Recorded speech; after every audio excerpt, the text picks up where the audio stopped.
अधिकतर मानसून आने के बाद या बरसात के मौसम में बिजली गिरने और कड़कने की घटना सामने आती है। किसी दूसरी प्राकृतिक घटना ने इतना भय, रोमांच और आश्चर्य उत्पन्न नहीं किया है जितना लाइटनिंग और बादलों की कड़क से उत्पन्न होता है। आपके मन में भी बिजली के चमकने और गिरने को लेकर काफी सारे सवाल तो आते ही होंगे, जैसे आसमान से बिजली क्यों कड़कती है, क्या होता है बिजली का गिरना या लाइटनिंग स्ट्राइक, क्यों बादल जब गरजते हैं तो इतनी आवाज होती है और क्यों आजकल इतने ज्यादा बिजली गिरने के केसेस सामने आ रहे हैं। इन सभी क्वेश्चंस के आंसर आपको आज की वीडियो में मिल जाएंगे, इसीलिए इस वीडियो को आप एंड तक देखें। और हाँ, वीडियो शुरू करने से पहले आप सभी से रिक्वेस्ट है कि चैनल को सब्सक्राइब करके बेल आइकन पे भी क्लिक कर दें, जिससे हमारी आने वाली ऐसी ही और नई इंटरेस्टिंग वीडियोस का नोटिफिकेशन आप तक पहुंचे सबसे पहले। तो चलिए शुरू करते हैं। हेलो दोस्तों, स्वागत है आपका फैक्ट एज पर।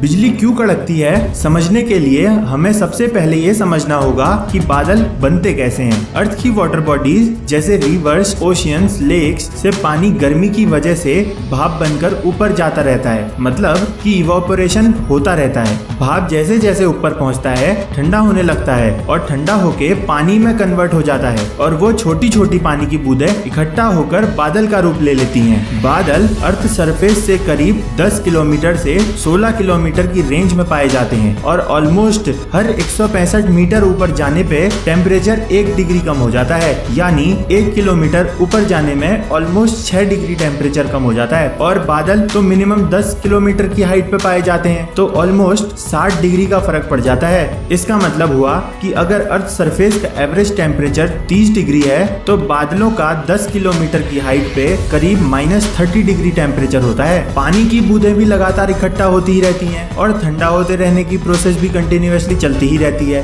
जिस वजह से पानी ऊपर छोटे छोटे आइस पार्टिकल्स में कन्वर्ट होता रहता है। ये छोटे छोटे आइस पार्टिकल्स बार बार टकराते रहते हैं। लगातार टकराते रहने की वजह से कुछ आइस पार्टिकल्स इलेक्ट्रॉन लूज करते हैं और कुछ गेन। जो इलेक्ट्रॉन्स गेन करते हैं वो भारी हो जाते हैं और भारी होने की वजह से वो बादल के नीचे की तरफ आ जाते हैं, और जो इलेक्ट्रॉन रिड्यूस करते हैं वो हल्के हो जाते हैं और हल्के होने की वजह से वो बादल की ऊपर की साइड चले जाते हैं। इसका मतलब है कि नेगेटिव स्टैटिक चार्ज बादल में नीचे की तरफ होता है और पॉजिटिव स्टैटिक चार्ज बादल में ऊपर की तरफ। यही आइस पार्टिकल का नेगेटिव और पॉजिटिव चार्ज स्टैटिक करंट कहलाता है। अब ये तो रही एक बादल बनने की बात, लेकिन आसमान में एक बादल तो है नहीं, बहुत सारे बादल हैं और इलेक्ट्रॉन जो कि नेगेटिवली चार्ज होते हैं एक बादल से दूसरे बादल में पॉजिटिव चार्ज की तरफ कंटिन्यूअसली जाने की कोशिश करते रहते हैं। इसी वजह से हमें आसमान में बिजली चमकती हुई दिखाई देती है और ये इलेक्ट्रॉन्स के मूवमेंट डिसाइड करते हैं कि बिजली का कड़कना किस तरह का होगा। बिजली का कड़कना 3 तरह का होता है। Number 1, intra cloud. एक ही बादल में जब नेगेटिव पॉजिटिव चार्ज मिल जाएं उसे इंट्रा क्लाउड कहते हैं। Number 2, inter cloud. एक बादल से दूसरे बादल में जब नेगेटिव पॉजिटिव चार्ज मिल जाएं उसे इंटर क्लाउड कहते हैं। Number 3, cloud to earth. अधिकतर बिजली बादल में बनती है और वहीं खत्म हो जाती है, लेकिन कई बार यह धरती पर भी गिरती है। यही है वो बिजली का गिरना जिसकी हम आज बात कर रहे हैं। इसी से तो मरते हैं लोग। क्या होता है बिजली का गिरना और ऊंची चीजों पर क्यों गिरती है बिजली?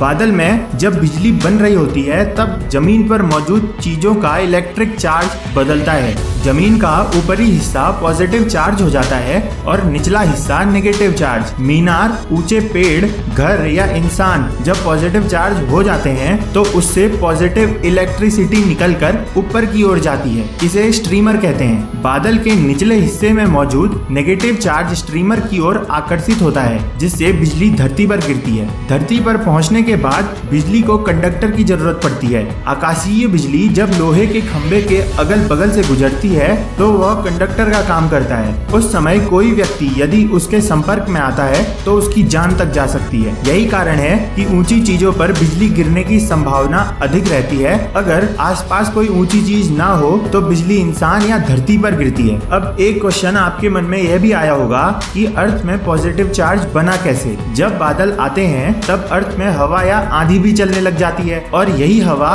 घास से, पेड़ से, घर से या ऊंची बिल्डिंग से या किसी भी चीज से जब कांटेक्ट में आती है तब प्रोड्यूस होता है फ्रिक्शन यानी घर्षण, और इसी फ्रिक्शन से प्रोड्यूस होता है पॉजिटिव चार्ज। और जब जमीन में किसी जगह उसे जल्दी पॉजिटिव चार्ज मिलता है वहां होती है लाइटनिंग स्ट्राइक। आकाशीय बिजली में करीब 10 करोड़ वोल्ट की ऊर्जा होती है। अब ये कितनी ज्यादा है इसका अंदाजा आप इस चीज से लगाओ कि हमारे घर में आने वाली बिजली बस 220 वोल्ट की होती है, और इस आकाशीय बिजली में जो करंट दौड़ता है वो होता है 10,000 एम्पियर। 5 एम्पियर करंट पे तो हमारे घर में वॉशिंग मशीन, फ्रिज और भी सारे अप्लायंसेस चल जाते हैं। ये 10 करोड़ वोल्ट की लाइटनिंग 27,000 से 30,000 डिग्री तक हीट प्रोड्यूस करती है। और ये कितना ज्यादा है उसके लिए आपको बता दें कि सन के सरफेस पे भी जो टेम्परेचर है वो बस 6,000 डिग्री है। मतलब इस बिजली का टेम्परेचर सन की सरफेस के टेम्परेचर से ऑलमोस्ट 5 गुना ज्यादा होता है। लेकिन इन सब चीज में इसकी बस एक चीज कम होती है और वो है इसकी टाइमिंग, जो 0.0005 सेकंड की होती है। अब आपको ये तो समझ आ गया कि बिजली चमकती क्यों है, लेकिन अब एक क्वेश्चन ये है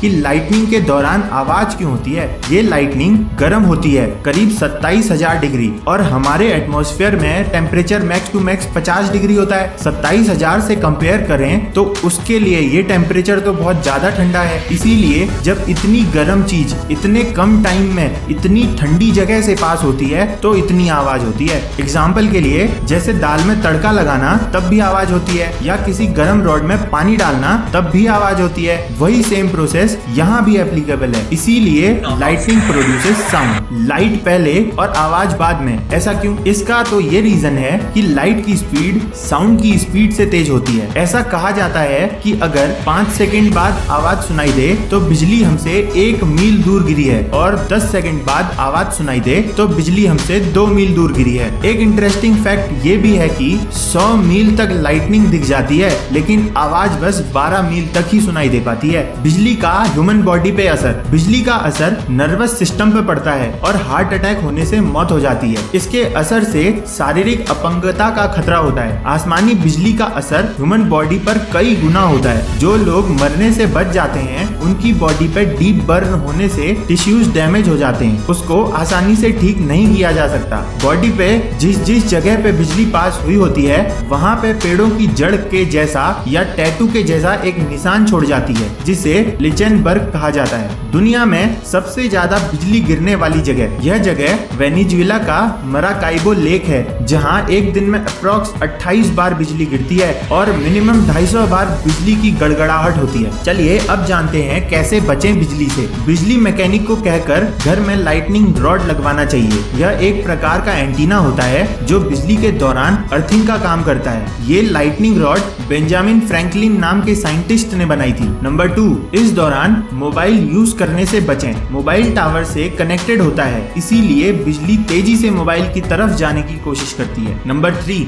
बिजली गिरते समय पेड़ के नीचे तो बिल्कुल ना रुकें, पेड़ों पर बहुत जल्दी बिजली गिरती है। नंबर 4, खुले मैदान में जाने से बचें। खुले मैदान में होने पर किसी बिल्डिंग में छुपने की कोशिश करें। खुले मैदान में कोई कंडक्टर ना मिलने की वजह से बिजली आप पे भी गिर सकती है। नंबर 5, किसी तालाब या नदी के किनारे रहने से बचें। नंबर 6, लाइटनिंग के दौरान छाता ना ओढ़ें, क्योंकि हैंडल आपसे डायरेक्ट कांटेक्ट में होता है, ऐसे में आप पर बिजली गिर सकती है। नंबर 7, घर की खिड़कियों को पकड़कर भी बाहर नहीं देखना चाहिए, क्योंकि वहाँ पे भी बिजली तुरंत अपना कंडक्टर ढूंढती है। आजकल क्यों ज्यादा बिजली गिरने के केसेस सामने आ रहे हैं, ये तो आप सभी को पता होगा कि ग्लोबल वार्मिंग की वजह से अर्थ का टेम्परेचर इंक्रीज हो रहा है। ज्यादा टेम्परेचर की वजह से वाटर वेपर्स ज्यादा एनर्जी ऊपर ले जाते हैं और ऊपर ज्यादा एनर्जी पहुंच जाती है। ज्यादा एनर्जी गई है तो रिलीज भी होगी, जिससे ज्यादा स्टैटिक करंट प्रोड्यूस होता है। इसीलिए अब ज्यादा बिजली गिरने की घटनाएं हो रही हैं। ऑलमोस्ट 34% का इंक्रीज है पिछले 2019-20 से। तब 1.38 करोड़ बार बिजली गिरी थी और 2020-21 में